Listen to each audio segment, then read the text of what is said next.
Tom, I know I mentioned this yesterday. We spent a little time taking calls today from people asking if they thought the I called conciliatory tone from Jean-Francois Roberge as to the fact that come June 1st, when parts of Bill 96 kick in, Anglos have nothing to worry about. They'll be able to access services whenever, wherever they want from any government agency, including the healthcare system. Most people weren't buying it. Well, the biggest problem, of course, in the healthcare system is some of it is too complicated to, just mention in a few seconds. But let me try to give you a couple of examples of what remain huge problems for the English-speaking community as a whole. The number one problem is access. So if you can no longer require a knowledge of English to work in one of the hospitals that's allowed to provide bilingual services as part of its definition of its mandate, then you're going to get the result that you want, which is to reduce the availability of languages other than French. This is what's going to happen. You're not going to be able to go into the Jewish General, go into the Montreal General, go into some of these large institutions, and you'll see that you've got a large number of people who are working there, who have a knowledge of English and who have been recruited as such. They all speak French, of course, as well. But it's the ability to require a knowledge of English that's one of the things that's going to be whittled away. The other thing that we all know about it, because Aaron Rand has T-shirts that say it. Historic Anglos are being told, you don't worry about your right to access services, including health and social services, because we're saying that shouldn't change. But it's when you're changing everything around it that the actual availability of those services, of course, will be reduced. Beyond that, we're also learning that if you're coming from another country, even if you're, an English-speaking person from Australia or something like that, you're going to be told you've got 6 months to learn French. And even though the service is available in English from the government, you're not going to be able to access those government services online and otherwise in a language other than French unless you're a historic Anglo, which is creating two different categories of English-speaking Quebecer. And it's so petty. There's really no purpose to it. Can I ask for your thoughts on Anthony Housefather being the one and only MP to vote against Bill C-13? Well, first of all, congratulations to Anthony Housefather for having a spinal column and principles. I do find it rather shocking because several members of the Liberal caucus from Quebec have talked a good game on the English-speaking community and its rights. Mark Garneau actually stepped down, saying that this is one of the reasons that he was stepping away from it.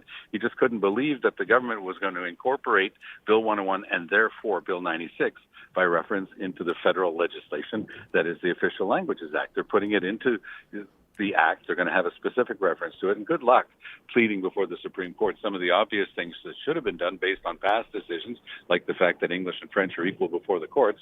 Well, that's removed by Bill 96, and how can you say that it's a huge problem when almost everybody in the House of Commons has voted for it? So good for Anthony Housefather, at least for denying the unanimity at this stage, which is what we used to call second reading. Now there's going to be a final adoption, and I'm sure there's going to be, a roll call vote for that as well. And we'll see if any of the other ones who, again, I'm thinking of people like Emanuela Lambropoulos, and, is she going to say, well, no, I disagree with this thing, I'm going to vote against it as well? Or are they all going to be told by the whip, no, you have to vote all the same way on this thing? That's one of the big discussions every time there's a new government. Are people going to be able to vote for the principles that they believe in? Are they going to be able to represent the community that they're part of?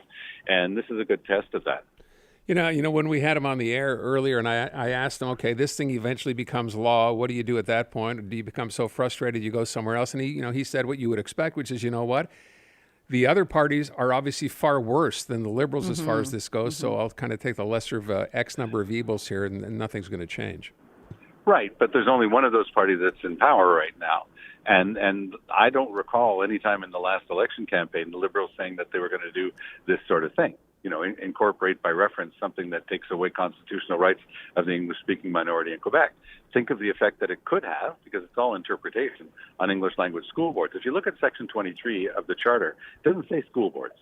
It says, it's the establishments, it's the institutions of the linguistic minority, and that wording was put in to avoid the simple reference to schools, because he wanted it to be larger than schools. By interpretation, the courts have widened that to mean the right of the linguistic minorities, French in Ontario or Nova Scotia, for example, to control school boards. Well, Legault's gone after that once, and he's trying to go after it again with his new law under his education minister, Drainville. So what's going to hold them back now? is this going to make it more and more difficult for the English-speaking community to hold on to institutions that are crucial?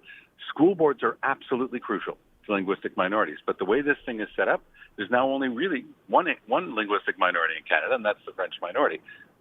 It doesn't take away the linguistic reality or the demographic reality, but it certainly takes away part of the punch in terms of the constitutional rights.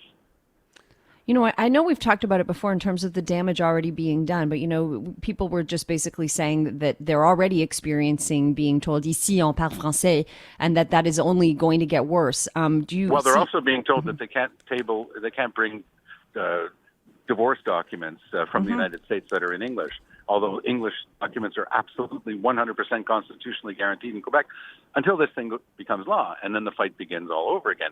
This fight was settled, by the way, in the Blakey case. There were two cases involved that Peter Blakey took to the courts. They're under his name. And the Supreme Court clearly said that you have the absolute right to table documents. You bring in documents in the courts in Quebec in English and in French in the other provinces that were covered, like Manitoba. But again, Legault's taking it away, and good luck arguing that it's unconstitutional when Trudeau's Liberals are bringing in legislation that's going to allow them to reduce those linguistic rights. They've brought in a law that says that they can unilaterally change the BNA Act, and David Lametti, a Montreal Liberal MP, is doing nothing about it, even though he's a very smart guy. He knows it's unconstitutional, but he's doing nothing, and he's not going to do anything because they're too afraid of Legault. Well, so Tom, from the provincial side, in this Jean-François Roberge sort of missive here, he said the government has also widened the exemption to cover issues of security and access to the justice system. So, that part of extending it for 2 years to not have to do that in French, is that not part of this? Because that's what it says here. Yeah. Well, you have to look at the fine print. If you're still being told that you can't, and that's what it says, word for word, when they're changing the Code of Civil Procedure, you can no longer bring in an English language birth certificate from British Columbia because, of course, who knows anything about English here in Quebec? And British Columbia, who's ever heard of that? What country is that part of? So that's something that's actually bolted right into the statute. I don't see that by regulation that they can change that. They can change the coming into force provision, but they can't change the effect of the provision itself, which is now enacted. Okay. I know we talked about the passport yesterday. Please tell me we're not still talking about this today in Ottawa, are we? We're still talking about it today in Ottawa because I think that the Conservatives have had a rather good innings on this thing, and they're going to keep wailing away against the Liberals. This is an interesting thing from a political point of view. This might sound like a total non sequitur, but bear with me for a few seconds. Remember a few days ago, there was a couple of school teachers in the Quebec City region who just decided that, no, Mother's Day. We're going to have Parents' Day, but we're not going to have Mother's Day. Yeah. It was a big debate, but, I think they were in good faith, and they were just trying to take into account the specifics of some of the lives of the kids in their class. But it begs the question, who decides? That's the first thing you have to ask when you look at these things. So I was fascinated by this whole passport kerfuffle because I'm going to try to give Trudeau a bit of a pass here. I don't think that there was a meeting between Katie Telford and the Muckety Mucks and the Privy Council officer and the Prime Minister's office saying, well, do we get rid of Terry Fox's picture and put in a squirrel?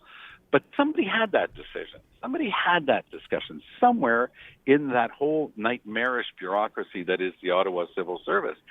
And they thought that they had the right to make that decision. These are important symbols for the country. Mm-hmm. These are the same people who, looking at the coat of arms and the Canadian crown for Charles III decided, we'll get rid of these fleur-de-lis things. That didn't go over very well because it wasn't their decision to make. It's a big decision about the country, its history, the two founding peoples, the French and the English, and of course a multicultural society today with two official languages, and that's all changed. But you can't erase your history. You can't just decide that you're going to get rid of that. And again, the question is, who does decide? And it's certainly not the bureaucrats, but they do seem to be taking the liberty to make these types of decisions for the rest of us. All right, Tom, we covered a lot of ground in there. Thank you, Tom. You have a good weekend. Have a great weekend.